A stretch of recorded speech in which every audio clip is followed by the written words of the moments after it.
So, yung beef po na binibigyan na yun, sinawag na. Hi guys! Ang pinag-aiba po sa minuto. Today we're joining Rio. Dito naman po sa mukna ko, It's so cute. Saka marinated po yung carne namin. So, ang karne na ginamit ay para kami magdiwa ng pang-minuto mismo. So, pagkatapos ito, ano nangyayari? Margarine. Ginagamit ko po ay butter, sibuyas, bawang. Tapos po ihuhulog na po natin Butter, yung margarine. marinate sa pickle. Tapos po ito po at toyo. Antayin po natin sa kumulo ng 1.5 hours. Pag malambot na po yung karne, pwede na po natin isunod yung Wait. bell pepper, teaspoon, red hot dog. Look at her face. Spaghetti with sauce. At saka po yung keso po natin na Parang ano Let's rin? go outside.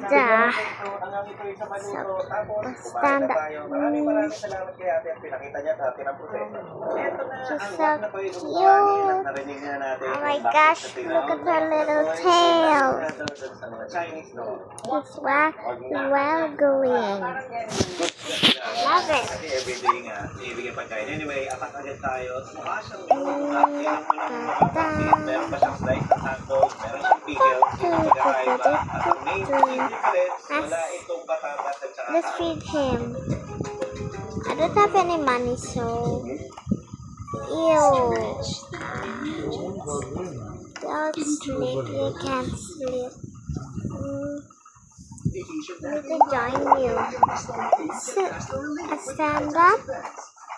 Yeah, pet her.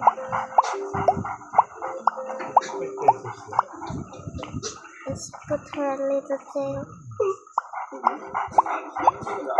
baka yung asin dahil sa So sida cute. sa tomato. Pero yung richness na binibigay ng nilamnam, ay parang marinate mga asang karne.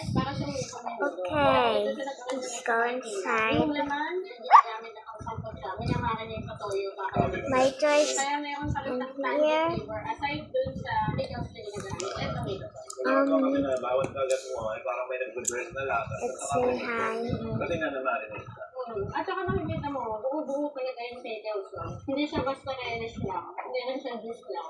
Nakakatulong talaga sa magbigay ng konting hint ng asin doon sa kasama niyang alam. Though naninibago ko kasi ang feels ko parang may mudo pero pagkain. Hi. Wala lang na parang touch ng parang matatas. Madalas yung parang mahanapin mo. Yung nag-kwet talaga na kasabay mo ng luya yan. Bye-bye, guys. Hindi lang sila puro karne sa pills mo. Yung meron yung mga hindi lang kain, kaya may mga masi, tulad ng patatas, tapos merong hotdog, or na hotdog, isa may siya. So pag pinagsama-sama mo sila, parang all-star, parang ganun ba? Ang galing nga kasi parang dito, gaya nga nung kanina yung everlasting, ang pinaka-main ingredient